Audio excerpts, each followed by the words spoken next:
this good Robert test makes me wish we had a whiteboard. Big whiteboard. I myself stands tomorrow and color coded it. Every heter and isser. When you have a heter, you make it green. And when you have an isser, you make it red. Then you can compare who says what, and you try to. Once I could visualize it, it's a lot easier. So that's what I did to visualize it, and I wish I could put up on the screen. So you saw that chart I used red and green. Red represents where you have an isser, green represents heter, and various other things. Color coding really works. I've seen the most successful Talmud scholars I know. I've seen their Gemaras. They're full of colors. They take highlighters and different colored pens. I remember the first one I saw doing this was Rabbi Dulitz, of course.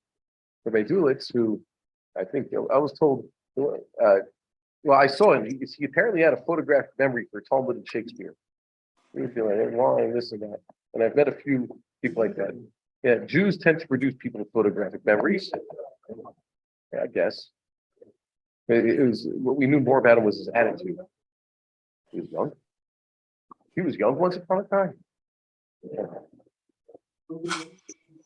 So he would sit there in the library on the second floor of the library, and he would eat grapefruit, and he had different color highlighters, and he'd use them. So the problem was I normally just have a pencil with me, and pencils basically come in one color. And then I discovered I have some colored pencils around for my children in case my youngest comes to the base metric. I don't know why she wants to come, but it's good she wants to come. But then she needs something to do. So I had a coloring book and colored pencils, and I said, "Why don't I use her colored pencils?" So that's how it began. Now we are on Lamed Zayin Amud Beis. Let's try to. I don't want to run through anything, Chas v'Shalom, but I think it would be great to get to the third sugya. And like I said, I wish I had a coloring a chart that I could draw in front of us so we could visualize it. But first, Lamed Zayin Amud Beis is pretty basic. Okay, 37b, page 74, up at the top, we finished the sugya, a little bit of a discussion where we had a teaching concerning leaving the food on the fire, and the Gemara wanted to infer, suggested that perhaps this serves as a to everybody, whoever's here. There's a few guys on the computer, and a few guys in the base medrash. Yeah. Just tell me where you're going to start that. 37b, the Lamed Zayin Amud Beis, we say in Yeshivish, at the Komash Malon, Omar Rabba Bar Barchana, it's the fourth line, the fifth line. Yeah. So I wouldn't say we'll rush through this, but we'll just mention that the previous suggestion in the Gemara was perhaps this teaching serves as a precedent to allow leaving a food that's called mitztamek v'yafalo, fully cooked, mitztamek v'yafalo. What's the classic example? A cholent on some sort of heat source, a usual heat source before Shabbos, for Shabbos. That was the inference. And that was rejected by the Gemara, even though perhaps we will find ways to allow us to keep cholent hot over Shabbos. This was rejected. The teaching was actually the chiddush, or the novelty of this teaching, was that this was a case where someone had put ashes over the coals. He did a proper act of kitima, and now the kibra was considered kituma, or as we say in Yiddish, geblecht. It had a blech on it. The stove had a proper blech. But what happened was, and this doesn't happen with the blech even, so I guess a blech is even better than doing kitima, and that is, there was a flare-up. You would have said that because there's been a flare-up, even though he covered over the coals, now he can't leave food on that fire. He has to remove the food from that fire because there's been a flare-up. His initial act of covering over the coals has been undone by an act of God, or just an act of the wind. It's depending how much you think that God intervenes in this world, but we say that everything is from Him. So that was what the Gemara said. Yes, sir. Wind. The wind. That's the easiest example. Sometimes there's a sudden wind that comes through the window, and or an unusually strong wind, and it causes a flare-up. Things have happened. Fires have broken out because of these things. But that's the most the best example. Or something else comes and disturbs it. Something bumps into it or something. I don't know, but That's the chiddush here. can open the door. That's You're right. I will open the door and let some in.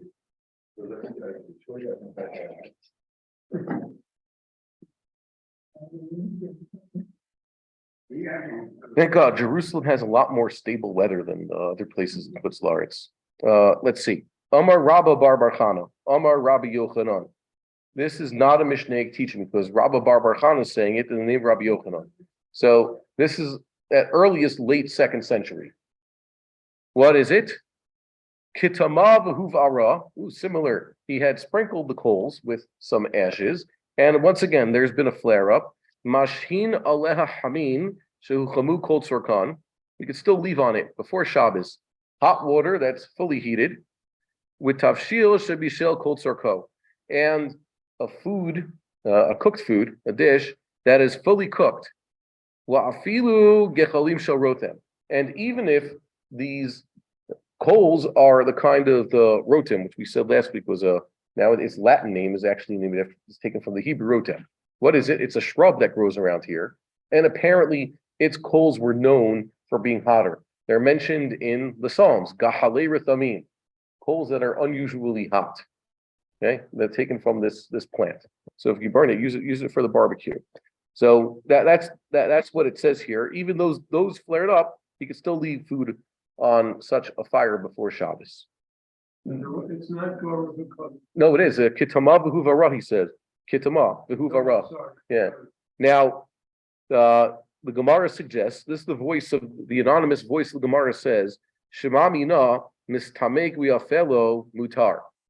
This seems to be an indication, because it said that tavshil shebashel kol tzorko, fully cooked food can be left on such a fire before Shabbos, and no distinction was made between mitztamek viralo and mitztamek v'yafalo.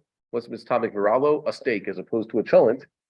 Apparently, it's once there's a heter, it's a heter for both types of fully cooked foods. That's the Gemara's suggestion. And this suggestion, like its predecessor, will be knocked down. It says here, shiny hacha de kitama. Well, yeah, what allows this is it's already been blached. Kitama. You can't just leave food on any other fire. This one has been blessed properly. You made the intent. Yeah. But the act of God did something else, not what you intended. Yeah. And Rashi says, V'gali daite delo lichale bitzimuke. And he's shown that he doesn't particularly like the fact that it's going to shrivel. Okay? Mitztamek v'yapalo, but he doesn't apparently like that. Am I reading the right Rashi here? No, I guess sorry, that's the wrong Rashi. It says here, when it says shiny hacha the kitama, this isn't necessarily what you're trying to infer. This is talking about a kira that's grufa and ketuma. What it's the limit of what this teaching is, that it's grufa and ketuma. That's what you're supposed to say. Shehiyah is allowed because the ketima has happened. That's all, but not necessarily talking about him. It's tamek the yafilo. So the Gemara asks, Ilachi laima meira. So what are you teaching me? The chiddush would be mitztamek the yafilo can be left on the fire. That's what I'm trying to infer. But you're telling me not necessarily. So what are you telling me then? You're telling me you could leave something on a fire that's been blessed before Shabbos, but you're not exactly telling me what. You're telling me something that's fully cooked, but you're not telling me the extent of that fully cooked food. Why not? And the answer it offers is that kuvara itzrichale. This is to tell you that you still have an act of ketuma, even though there's been a flare up. So the question is, wait a minute, I sounded a little bit repetitive. Hainuha. The last teaching also, you wanted to say that was the chiddush, that the Blech act has not been undone, even though there has been a flare up, right? Hainuha. You have no chiddush here, and the answer the Gemara gives, the one who's trying to slug this whole thing up, says gichalim shel rotem istrichalei. No, but in this case, now we're using gichalim shel rotem, exceptionally hot coals, but not necessarily a mitztamek v'yafalo is the chiddush here. It's not necessarily. By the way, we will find a way to put on mitztamek v'yafalo on a blech, it'll be more explicit. There are sources for such a thing, but this is not an explicit source. Yeah. disagree with you. Okay. My interpretation. Okay. Yes. Okay. First of all. Yeah. What's the question? We already know that you can't put food on if it's not Torah. If the coals are very strong, you can't put anything on. You have to move the coals aside. Those are the two duties learned about. Mm-hmm. Now, we have two cases with an in-between case. We have moved the coals aside, but they started to glow again. Well, we cover in this case. No, it's like We covered it over, Yeah. but they flared up again. Yeah. So what do we have? We have flared up coals, real coals burning. That's in between this case, in between that. Right? Yeah. So the Gemara comes to the conclusion that even though There's been a flare they're up. glowing, my original cartoon works. Yeah. And therefore I can put stuff on, even though the coals are burning now, because I originally put them on the side. That's enough of a hecker to remind me that it's shot. Yeah. And that works even with Sonic the Author. Not necessarily. That's what they're trying to suggest. Shmami no. That's the conclusion the Gemara comes It's not, to, because, but then it's knocked down. Upslug that. Yes, it does. The shiny hachi diktama. Shmavi numbers topic up below. Low shiny hacha diktama. No, there's And the conclusion is no. Since I'm Ketama, it's a good. and then that's I'll let's say that the one who's suggesting I left unmarked in my Gemara. Shmami no mitzkamek v'yachalo mitar. The shlug up is the shiny hacha diktama. Once again, the one who suggested is the ihachi mila memra, and the one who's slugging says hu v'rayitz terchalei. The one who's suggesting says hainu hach, and gechalim shel rotem isperchalei is from the shlug up. Yeah, you can see it. If you I should put it on the screen. I have it that the one who speaks the left hand gets the last word in this case. Why? The suggestion was the right hand. Well, watch me. I guess let's try to visualize it. The shmami na mitztamek vilaf yafalo mutter. Right? That's a suggestion because this teaching makes no distinction. We agree on this, right? That's a suggestion of the Gemara. By the way, I guess if Rabbi is anybody meet Rabbi Livni, he's around here somewhere. Rabbi Livni, Professor Livni, he died. Oh, so sorry. How long ago? Recently. Oh, yeah. Okay. So he was the one who said the anonymous voice here. Stamoyim, stam voice. Okay. So the stam voice is the one that says mitztamek v'yafalo mutter. That's a suggestion. Because and by the way, it's a pretty good inference because this heter to use this flared up lech for shahiyah made no distinction between fully cooked foods that are mitztamek v'yafalo or mitztamek ralo. It just said fully cooked foods. So I think I could include even mitztamek v'yafalo. Right? That is a suggestion. And the answer is no, shiny hacha de kitama. Well, in this case, no, it's kitama. So it's not exactly what you're trying to say. That all mitztamek v'yafalo can be any act of shahiyah. This is trying to tell us that he, yeah. Then it's even in Sonic the Author. But there is no explicit proof here that it's talking about mitztamek v'yafalo. That might not be what the Gemara is getting at, or this what Rabbi whoever said. Who was it that said this? It's Rabbi Bar Chana might not have been trying to emphasize that. A lot of times, just like the previous Mishnah we had, a lot of times, remember it said smicha and kiyum as opposed to natila and chazara. Sometimes the fact that something is mentioned is only agav something else. So in this case, they say it's just not conclusive. It's not that we don't know, but it's inconclusive. And this inconclusive voice said the katama, and the one who tried suggested ihachi ma'ila memra. I'm giving you a good chiddush, mom. It's coming up a little mutter. You're telling me no. So what are you trying to tell me? And what he's trying to tell you is that there was a flare up. There was a flare up. You could still use this as a blech. There was a flare up. They're even a very hot cold. Yeah, but then you say, but we just learned that din of even if there's a flare up, this blech still counts.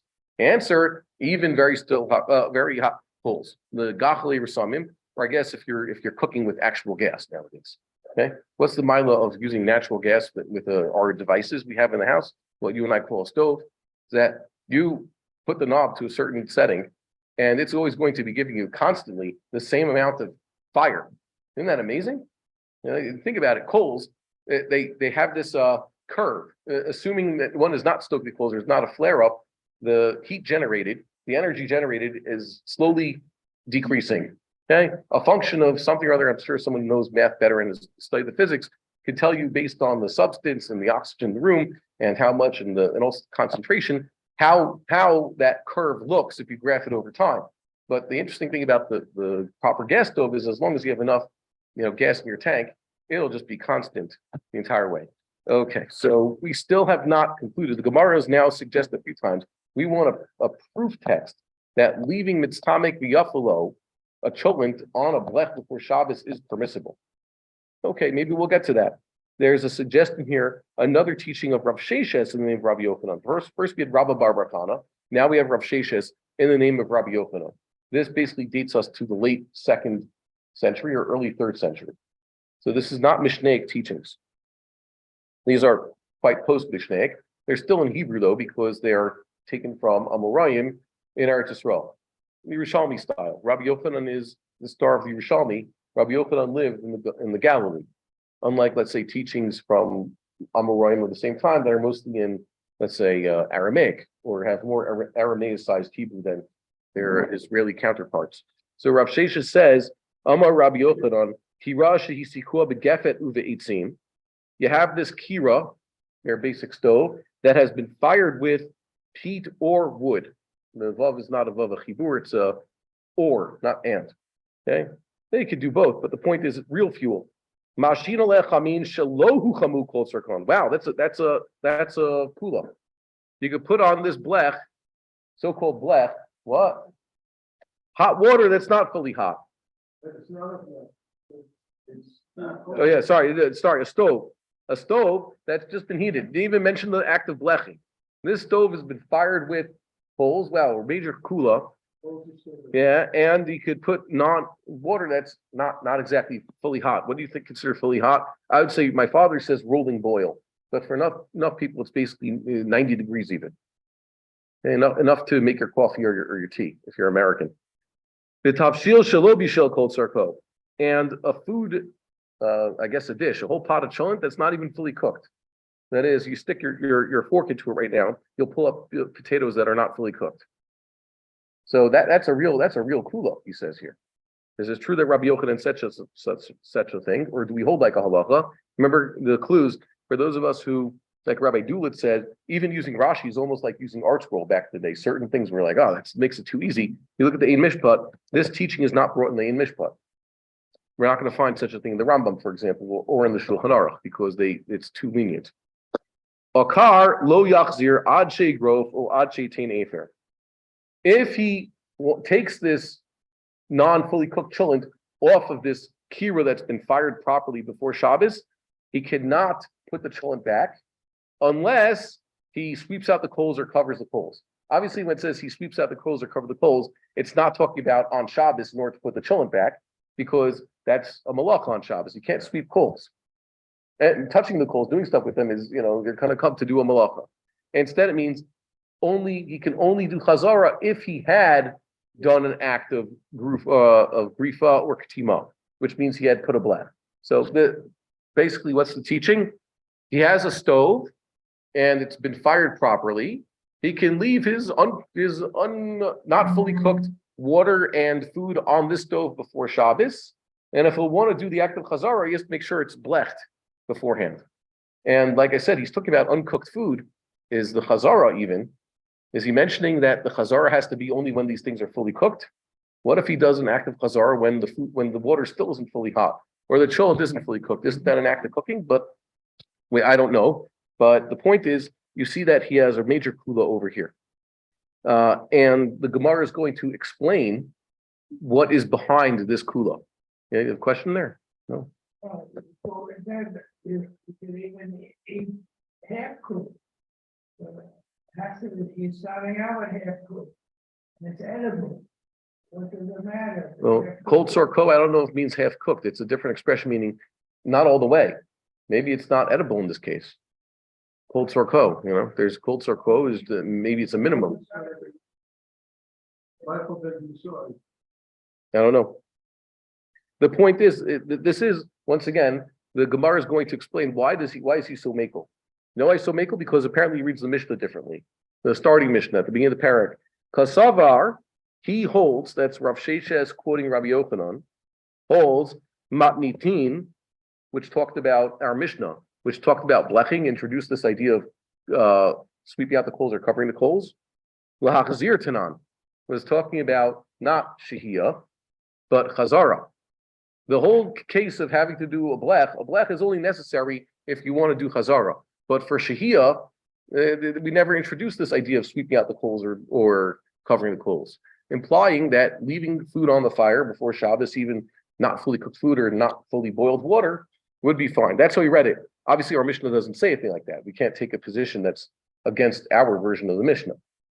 That's a suggestion. The way he reads the Mishnah, to leave food on the fire before Shabbos, bleching, if I can use that expression, is totally fine. Not necessary. Yeah, not necessary. Sorry, it's not required of Chazal in order to do shehiyah. Shehiyah bleching is something that we need, that Chazal required only if one intends to do chazara.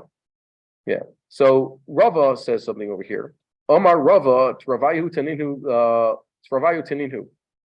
These both of these points that Rav Sheshes is trying to get at. This is apparently a kasha that's, by the way, a few lines long. Rava is asking Rav Sheshes in the name of Rav Yochanan, what are you trying to teach us? Because these two rules we could have derived elsewhere. There's a little bit of a redundancy. So, yeah, well, what's Rava going to point this out? Ravas could say that there are earlier teachings that say this. Travayo Taninu, both have been taught. Lishhot Tanina. Here, I'll tell you where we got this idea that one could do shehiyah even without necessarily any bleching. It says, Ein no tanina tapat betocha tanur im chashecha. We do not put bread, but in this case unbaked bread, into the oven im chashecha. That means last minute before Shabbos. Why is chashecha important in chashecha? Because you know that the actual cooking process is mostly going to be taking place on Shabbos. He put it in right before Shabbos, a minute before sundown. Most of the baking is going to be happening on Shabbos. So we're talking about active cooking continuing. This is analogous to Tav Shil Shalo Bashal Kol Tzarko, or Mayim Shaluhu Chamu Kol Tzarkan, water that's not fully heated. So what happens with this? You could put that in there, V'lo Charo Al Gabe Kechalin, or a biscuit right on the coals, once again at the last minute. Ela Kadei Sheik remove Paneha. Only enough, as long as he could put it, Ein Ela means only if Yikramu Paneha, enough that a little bit of a crust forms. That's what the teaching is. Ha Karamu Paneha Sharek. But if it has already become significantly crusty, even though it's still not fully baked. By the way, when you bake bread, apparently, what's the thing that forms first? A little bit of the crust. Why? Because that's the outside.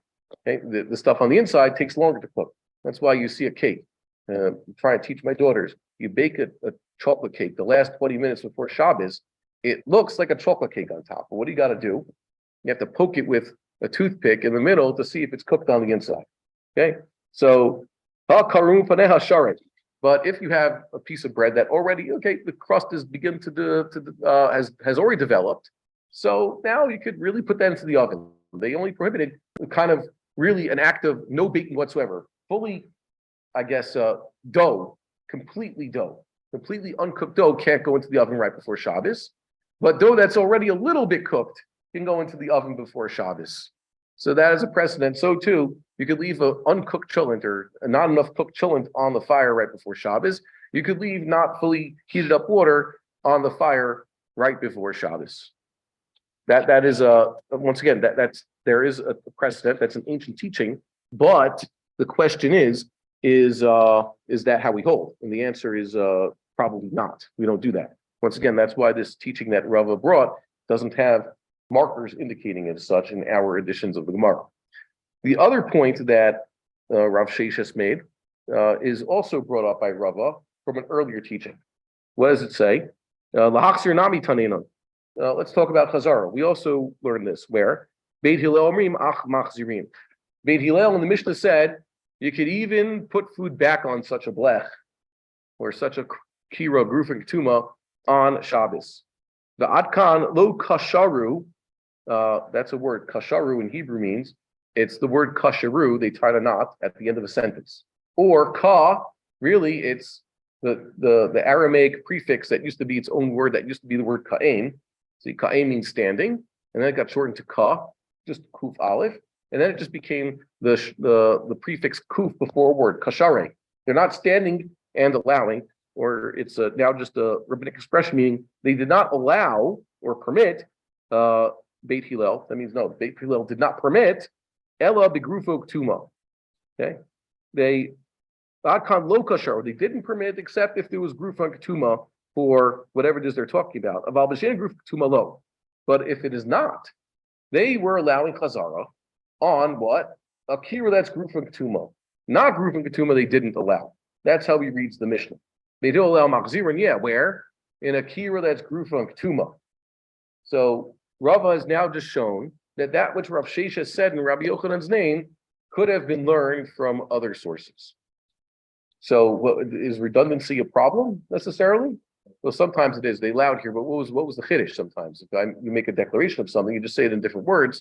You have to have a chiddush there, or maybe you're trying to teach something new. And the Gemara answers very, very succinctly. Rav Shesha's nami diuka. Yeah, Rav Sheshes is just telling us what he inferred from our Mishnah. It's not that Rav Sheshes was trying to say something new or disagree. He was explaining to us in other words what the Mishnah says. And by the way, nowadays when we learn Mishnayos, you open up any parish, you take your Rambam or Bartanura or even Tahati, they're just telling you what the Mishnah says in their own words, which kind of helps. Okay, let's move on. Amar Rav Shmuel Bar Yehuda. Not Rav and Shmuel. This is Rav Shmuel Bar Yehuda. He says, Amar Rabbi Yochanan. Another teaching in Rabbi Yochanan's name. Rabbi Yochanan had many students. Is it a surprise that, let's say, certain students will disagree about what Rabbi Yochanan said? No. That's the problem. If you have too many students in different times, and sometimes you might even take back something you said when you were in your 60s, and when you're 90s, you'll say something else. So what does he say here? Kirashi sikul begefet of 18. Mashin aleh tavshil shabishel kol tzarko v'chamin shuhumu kol tzarkan va'afilu mitztamek v'yafelo. Now he said explicitly, if the kira had been fired properly before Shabbos with wood and peat, but he did the act of rufa or the act of kitima, bleching it. Oh, sorry, said it wrong again. Kirashi sikul begefet 18. Mashin aleh, he could still put it even if it's tamek v'yafelo. The chiddush is he fired it properly. He could still leave a food that was mitztamek v'yafalo. That's the chiddush this time. Mitztamek v'yafalo, that's your chillin. He left it on the fire. Hold on 1 second. I didn't accept this. Omar le hahumi d'Rabbanan Rav Shmuel Bar Yehuda. Ha Rav Shmuel d'Amir Travayu mitztamek v'yafalo aser. Rav Shmuel, Rav Ushmuel, who are two separate people in Bavel, have say that such a thing would be pretty usser. You have a fire going, you have a kira that's been fired properly, you can't leave mitztamek v'yafalo directly on it on Shabbos. That's forbidden, at least according to the way the Babylonian Amoraim tell us. So he says here, Amar le, atu let ana yada, the Amar Rav Yosef, Amar Rav Yehuda, Amar Shmuel, mitztamek v'yafalo aser. Do you think I do not know that Rav Yehuda says that Shmuel says, Rav Yosef says that Rav Yehuda says that Shmuel says leaving mitztamek v'yafalo, that's a chillent on the fire before Shabbos is forbidden. I know that. It's a rhetorical question. Ki ka'amina lach, when I was speaking to you, the Rabbi Yochanan ka'amina. I was according to Rabbi Yochanan's position. Rabbi Yochanan allows such a thing, leaving chillent on the fire before Shabbos. It's Rav and Shmuel who prohibit. He says here, Amar le Rav Ukva mi Meshan Rav Ashi. Rav Ukva from Meshan told Rav Ashi, this is almost a century later than the discussion we just had now. And Rav Ashi is well after Rava. He says, Atun dimikrar vitu the Rav Shmuel, you who are close to Rav Shmuel. What does he mean by close? It means, I think it's by location. Okay. Well, yeah, where they still follow their psak. It's like going to Bnei Brak, where they follow certain psakim of the Chazon Ish that you can't find anywhere else. So they do it there. Avidu Rav and Shmuel. You guys do like Rav and Shmuel. Anan na'aved Rabbi Yochanan. And we will do like Rabbi Yochanan. Where is Misham? I guess it's farther to the west. Yeah, you saw the map. Oh, okay. So next. Well, what are you going to do? There's still we can't have that all over the case because the problem is, certain rabbanim are very strong in their areas and everybody follows their psak. Otherwise, you wouldn't have it. By the way, Shulchan Aruch, the Beis Yosef was from the expellees of Spain, right? He ended up in Greece, and then he ended up in Sfat, and there were a lot of other people from. It was the beginning of a kibbutz galios then. So he's saying, I tried to come up with a code that would compile all the decisions of the Rishonim Geonim until this point. And they got word of this in Krakow. And what were they doing? Well, your code doesn't exactly reflect the practice around here. You can't say that agudos is a blanket prohibition. Otherwise, we wouldn't have any machlokas whatsoever. But there has been, and there is the idea of local authority. We follow the psak there. So I think, though, that God willing, if you have a Sanhedrin that had such a power to actually decide these things and sit and discuss it, yeah, you wouldn't have such thing. But this is already talking about a later era in Jewish history. Let's go back to understand about this. Yeah. The Milton says that the food is fully cooked. I can put it on prior to Shabbos on an open fire. No, not open. It's not open. It's in a kira. Yeah, and a feeling it's tamik v'yafalo. Yeah. Rav and Shmuel say it's possible. Why? I do not know why explicitly in this case, but usually it's because Chazal made a takana. Because we're talking about something that's mitztamik v'yafalo. If you would just leave it on a kira, the same kira that you're using all Friday to cook, you might come to stoke the coals. So you have to do something to prevent yourself from doing such a thing. So Yochanan doesn't see it's necessary. That's zero, it's not necessary. Apparently not. But Rav and Shmuel says that zero is necessary. Yeah, in this case. If they're talking about you need roof of tomb or don't, then it's usually because we haven't seen explicitly here on this page. Yeah, they haven't mentioned it. Well, according to the cases, you have the fire is on in the oven, the coals are there. Yeah, no way. When you put it on, Rabbi Yochanan says you can leave it on, even if it's done in the oven. Yeah, and Rabbi Shmuel say no. And you're asking why Rabbi Shmuel say no if Rabbi Yochanan says yes? It must be that they're seeing something that someone would come to do something wrong on Shabbos. Suggesting yeah, because I cheated and I read the Machon Torah. Yeah. Okay, but in this case, there's not really a Maris Ayin in this case. It's for whatever reason the Maris Ayin is not involved here. Well, most people see Cholent, they assume that you didn't put it together on Shabbos. No, again, there's no motive. Everything is done prior to Shabbos. So you put the food on prior to Shabbos. Most Jews, that's their thing. They were going to see in the next stop. There's certain things we don't have a chashash of Jews actually cooking on Shabbos. There's no chashash or no worry that, hold on, one of the gentlemen wants to come in. We don't have a chashash that people are actually going to do real, actual cooking on Shabbos. They're not going to put together a children.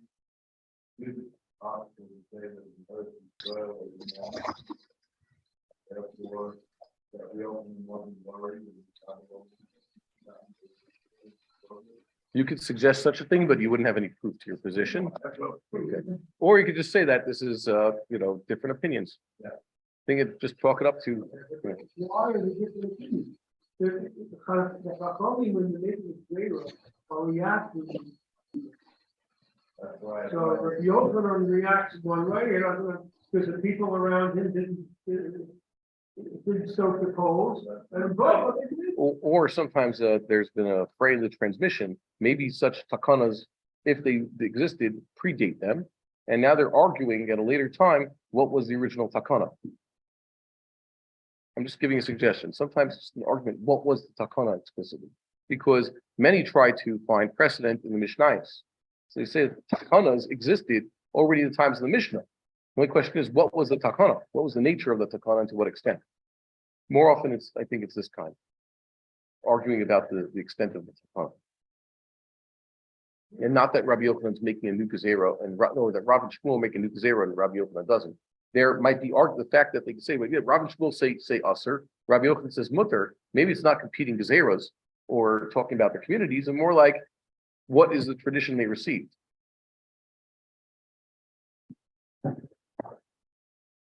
Yeah. Sorry, but specific. But we'll see. Either way, a lot of this is very speculative. But what? No, but if you have to go, a lot of this is very speculative.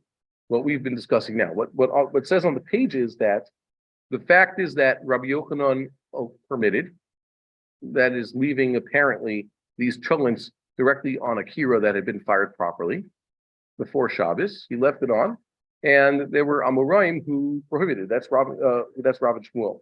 So he says, you do like your rabbis, and we'll continue doing like our rabbis. Well, many people have joined us of late. Okay. So it says here, you do like them, we'll do like this. Anan Navit Rabbi Yochanan. Amar le Abaye le Rav Yosef. Abaye said to Rav Yosef, Mahu lishot. Can I leave food on the fire before Shabbos? Lishot. Stam, lishot. I don't see in Abaye's question, is he talking about fully cooked food, not fully cooked food? He's just asking a very general question. I guess some people who are not used to Shabbos would ask this. You told me, Rabbi, that I cannot cook on Shabbos. Can't cook on Shabbos. Someone new to Judaism, right? He has no guidance, no Jewish family, no Jewish friends. He says, oh, I heard Jews eat chicken soup. He found kosher chicken. He has a brand new pot, and he put kosher vegetables in. He made a chicken soup. Rabbi, I cooked it all before Shabbos. Can I leave it on the fire as the Sabbath comes in? Remember, I'm not cooking nothing. Can I do such a thing? So this is just the question. Rav Yehuda does such a thing. He eats such foods. He left food on the fire before Shabbos, and he eats it. So Abai responded, Amar le bar minei Rav Yehuda. I want to know someone besides Rav Yehuda. The kevan de mesukanhu afilu b'Shabbos nami shari l'nevale. Leave the lachmai. Rav Yehuda, I know he does such a thing. He's a mesukan. He's not just ill, apparently, right now. Rav Yehuda is in danger and apparently needs to have hearty food on Shabbos, so that's what they do for him. I'm not asking for what they do in the hospital. I want to know what they do for regular people. So that's Abai's question. Amar le the Surah Mashu. In Surah, they do such a thing. The Rav Nachman Bar Yitzchak, Marei de Uvda. Rav Nachman Bar Yitzchak, who has this honorific Marei de Uvda, means Baal Ma'asim. Someone who he's a big doer, means doer of good deeds. Hava, that's what he was. Umashu leiv achil. He would leave food on the fire and then eat it on Shabbos. Amar Ravashi, ka'imna kamei de Rav Huna. I was standing in front of Rav Huna. Vishahin le kasa de harsana v'achal. They left kasa de harsana, which you saw here, this fish hash, on the stove, and he ate some on Shabbos. V'lo yadana, but I did not know. I didn't know if he held that leaving such things on the fire that shrivel is still good for them, like a cholent, is straight up permitted.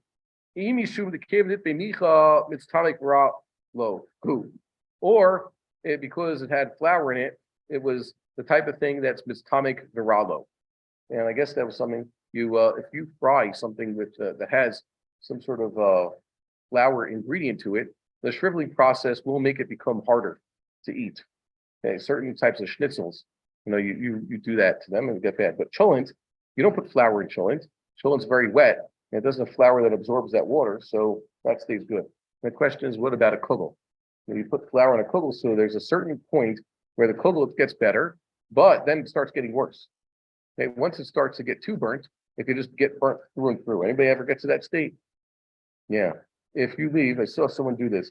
Cholent and kugel that was left in that thing that the caterer has, that electric oven-like thing that's very low that they bring into the shul before there's a kiddush. They have one here. So let's say they didn't open it up at 11 o'clock in the morning on Shabbos, but they only opened it up after Shabbos at 8 p.m. So the cholent was even better, and the kugel was basically this black marshmallow spongy. Okay, so even this tonic, there's you could see that sometimes it becomes this tonic viralo because of its flour content. Well,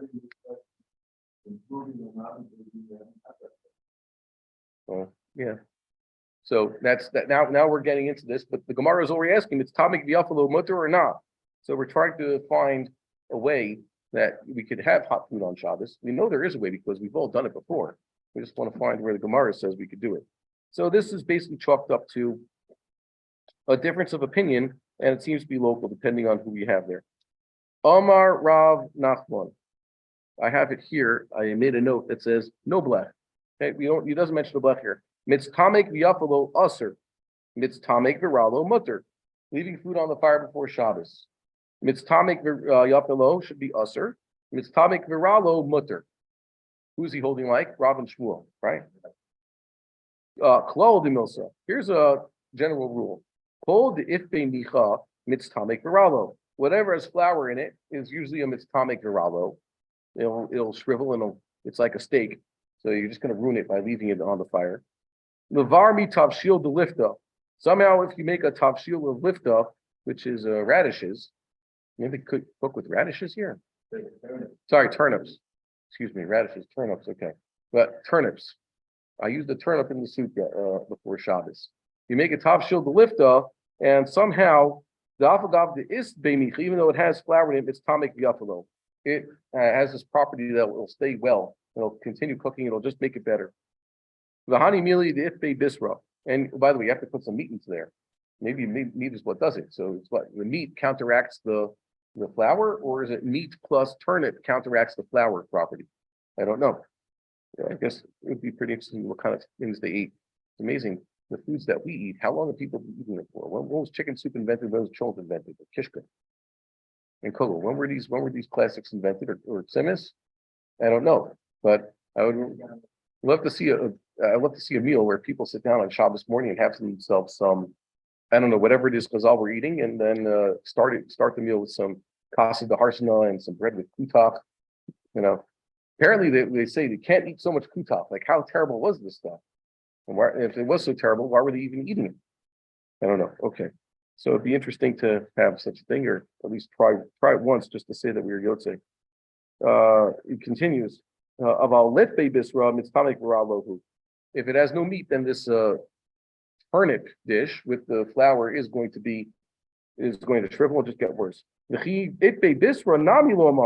though we said there's meat, we only said this qualification when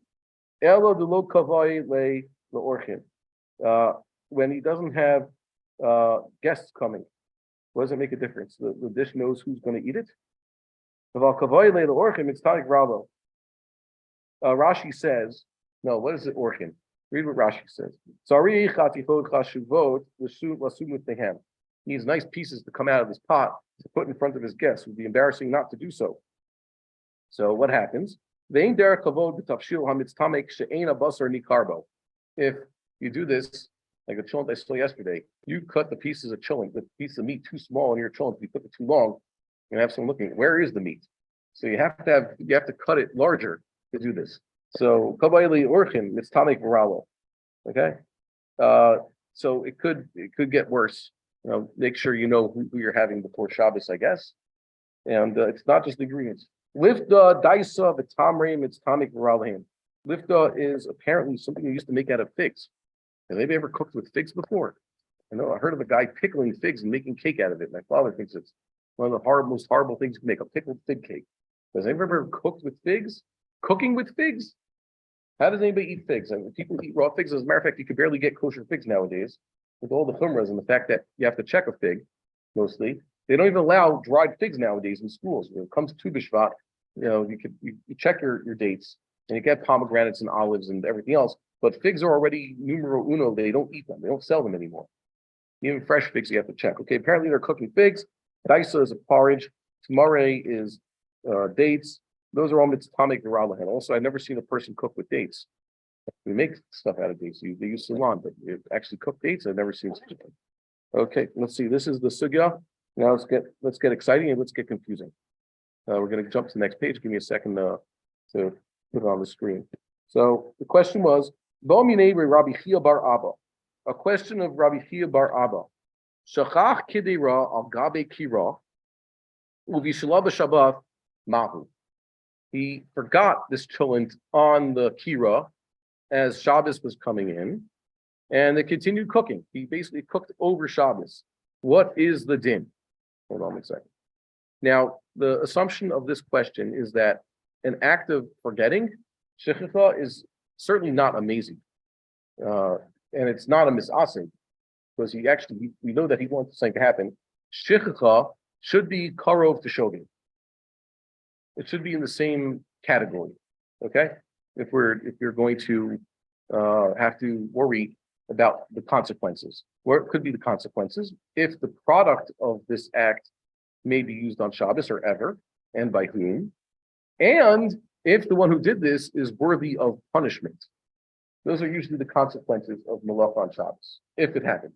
But I don't like that. Don't want to punish anybody. When did you take this? Well, Rabbi Chia bar Abba was, I don't know, I guess in the mid. No, Well, Shachach, if they were about before Shabbos. before Shachach, Yeah. what's the problem? What's the problem? Because he left it there, and he's assuming that you can't violate this rabbinic enactment of leaving food directly on the fire on Shabbos. We know that we're assuming that most of the cooking happened on Shabbos. It's a product of Shabbos work. The fire is working on Shabbos. The cholent is cooking. There was a big pot. Yeah. So that was his question. The problem is the shichaka. Okay, and like Rashi says, aliba leman da asa. According to those who aser, even mitztamik v'yafelo. Why? Mitztamik v'yafelo. What were we just talking about there? Those who aser mitztamik v'yafelo or shehi on Shabbos, right? Mitztamik v'yafelo. We assume that this further act of shriveling is a maleches machsheves. He wants it to happen on Shabbos through the agency of the fire in his food. It improved his food. So there are those who prohibit, as we saw, Rav and Shmuel. And the question is, if you, let's say you did in Rav and Shmuel town, in Pumbedisa, wherever, you decided, not decided, someone forgot his cholent. He did it act of Shahiyah Rabbi Yochanan style. That's how I understood this. But you're welcome to offer what you think is a different way of understanding it. Yeah. Rashi is telling us it's very important. Alim Manda Asar. Mishnah says that the only shahiyah you could do is fucking and going. He didn't do fucking and going. So he did an issue with Rabbanim by keeping their Eretz and the food product. An issue with Rabbanim. So this whole question is bothering me because we compare it to a Machon Shilo. A Machon Shilo is an issue d'oraisa, and there is punishment for that. We are now dealing with the issue d'Rabbanan. Why is there a havamina to say this is a punishment? I'm not saying there's a havamina of punishment in this case. I'm saying, why do we ask questions like this? I said we ask a question about Masechet Shabbos because we're answering a number of things, which is what about the products and is there a punishment or not? In this particular case, we're not talking about punishment. We're talking about the products. Who can use the products and when? That's going to be the question we're dealing with here. Just saying, if you have questions of the sort, it's usually what with the products, where, who, when. Remember where you saw that chart. If a person did something b'shogeg or a malacha, b'shogeg or b'mezid, we make a chiluk. Who gets to enjoy it and when he gets to enjoy it on Shabbos itself, after Shabbos, if after Shabbos, that's the one question they deal with, and also punishments. But in this case, it's a Isser D'Rabbanan, if he abides in Isser D'Rabbanan. So we're not going to talk about Chatas or Skila, we're talking Makas Mardus, Putter, Avalasser, but we're not, this sugya is not going to talk about punishments. This particular sugya is not going to talk about punishment. It's going to talk about whether I can eat this food. Yeah. Mildly, Yeah, products. right? Yeah. But to keep in mind that we're dealing, the question is about usage of our body. Yeah. What is the status of a food that we transgress in usage of our body with the food. Yeah, on Shabbos. Okay. Because he's shachach the kedera. So I like to imagine it. He's left this food somewhere on the fire. Let's give two proposals of what it could be. He left it there before Shabbos. It was a cholent cooking on the fire before Shabbos. So you could say one of the things he didn't do was he didn't do an act of grief on Katima because he left it directly on the fire and it's mistamik v'yachalim. Or it wasn't fully cooked and the cooking was completed on Shabbos. Okay. I don't think you can be that, Okay. because there's no Good. issue there. There's no isser. Why would you bring it? Why would there be an isser? Because mid deraisa there is no isser. Because remember, like the Rambam says, if you didn't touch it by the time Shabbos started, you left it all there to happen automatically. That's fine. But then the Rambam said, but Chazal intervened and said you can't just do that. You have to have specific things because you might come to stoke the coals. So I'm imagining there's a few possibilities here. It could be someone could like to say, correct me. I'm waiting for someone to offer me and say, no, it's specifically talking about this particular case. And soon we're going to go further and we'll understand the case he's asking about. We're going to read a little bit more and we'll get up. So at this very point, he asked him, an act of shahiyah was done through forgetting. And now we want to know. He forgot. Yeah, some interest are So we're gonna read more and we're going to find more clues about what they're talking about. Okay. Ishtik v'lo amarle v'lo mideh. Rabbi Chia Bar Abba. Remember the names? This is my weak point. Remember who said what. So keep your finger at the bottom of Lamed Zion Omud Aleph so you can see the name of who it was. Because there's going to be a lot of names coming around, so you have to keep it in order. He didn't say anything at that time. He didn't answer the Shiloh. L'mochar nafak dorish lahu. And the next day, he came out and he made a drasha. He made a statement.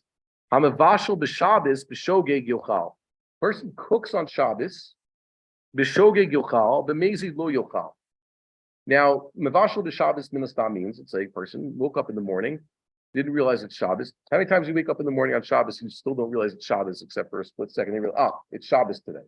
Now, it happened to everybody. It should happen. Most people are human, So he woke up this Shabbos morning, and Kedarko Bakodesh or Kedarko Bachol, because normally on a weekday, what is the first thing he does? He walks out to his kitchen and he presses the button to start heating his water for coffee. That's this man's procedure. Every day he wakes up at 5 o'clock in the morning, quickly drinks a cup of coffee and runs to Shabbos. So he presses the button, and you see that it somehow makes a fire or makes something glow, and it's starting to heat up water. That's mamish bishul b'Shabbos b'shogeg yochal. If it was an act of shgaga, unwitting, so he can enjoy the products, he can enjoy his cooked coffee. And if it's b'mezid he did this, he realized it's Shabbos. But I really want a coffee and that, whatever. I don't like making the instant stuff on Shabbos. Apparently, putting instant coffee crystals into hot water is not an act of bishul, because if you put them into cold water, you'll get the same effect, right? That's a heter there. So, and the lo shna. And what does Rashi say lo shna means? Makes no difference. So he says, aval hai deshocha kedera lo shna. In this case, shana. Okay, I wouldn't say shana ella shana, which means he did not teach anything. It's like the lo tana. He didn't teach us what to do. He didn't mention the case of shachach. He only talked about the case of actually cooking. Okay. Lo shna bein shogeg lemezid.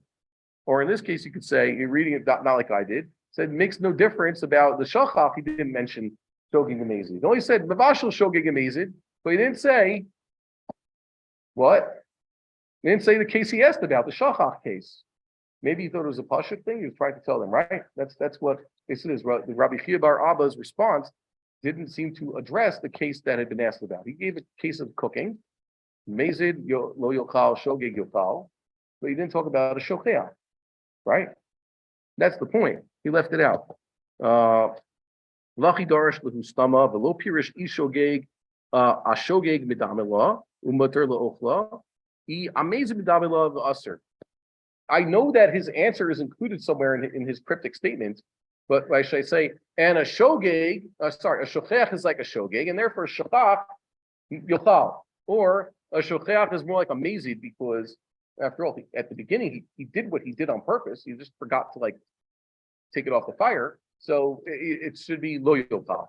There's two ways he could have understood what Rabbi Chia bar Abba was responding. My lo shna. So what do we do with this lo shna? So we're going to see if there's two suggestions among the Amoraim how to read this.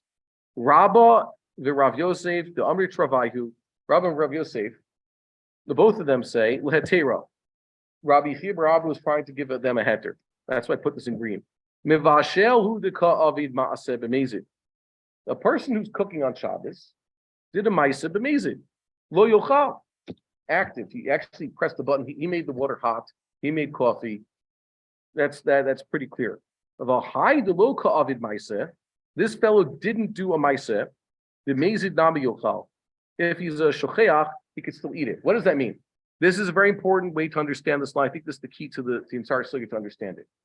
The shocheach, what did he do? Like I had said before, the shocheach was cooking cholent before Shabbos. He was cooking on purpose. Came time to, accept Shabbos, head out to Beit Knesset on the sea and they daven quickly, and then they're Mitzvah Shabbos. He still hasn't remembered that he has his cholent simmering on the fire. He left it there at 3 o'clock this afternoon. Now it's 7 p.m. already. So what happens? He only comes into his house after Mariv, and he's counted Omer and everything. And you know what? Ooh, look at that. The cholent's on the fire. That's a complete shocheach, okay? He's still into anything. What if he remembered right as he's walking to shul? That's a shocheach, and now he's mezid. Why? Because he's not doing a ma'aseh. It's this what says, Hai delo ka'avid ma'aseh. Even though he's a shocheach and now he's mezid, he originally forgot about the fire. For 4 hours, he forgot about his cholent. And he only remembered about it when he's already saying, you know what, I'll just forget about it. I'll pretend. Now I forgot about it and forget about it like we say in New Yorkish. Okay? It means I don't care about it anymore. But what happened, this is a type of mezid. But you can't say he's doing a ma'aseh, according to Rashi. Why is there no ma'aseh? Why is there no ma'aseh? Because he's not doing anything. Whatever he did was at 3 o'clock this afternoon. So that's considered a shocheach and a mezid, but there's no ma'aseh on Shabbos. The mezid nami yochal. So Rabba and Rav Yosef are saying the only time we'll hit someone with a chiyuv is when he actually cooks on Shabbos. His hands are doing something on Shabbos itself. But if he set up an act of cooking before Shabbos, and he let it continue into Shabbos, when he had a chance to stop it from happening into Shabbos, and he didn't, according to what the rabbis have said, the mezid nami yochal. So I understand this to be a case of maybe it's not fully cooked. That's why I'm getting. Why? Because they're comparing to mavashal actually on Shabbos. This is also bishul on Shabbos, except he didn't put it onto the fire on Shabbos. He put it there. The distinction is that. That's why I want to suggest it's not just talking about he didn't put a blech. It's that it's not even a fully cooked food. Does that make sense? Why I suggested such a thing?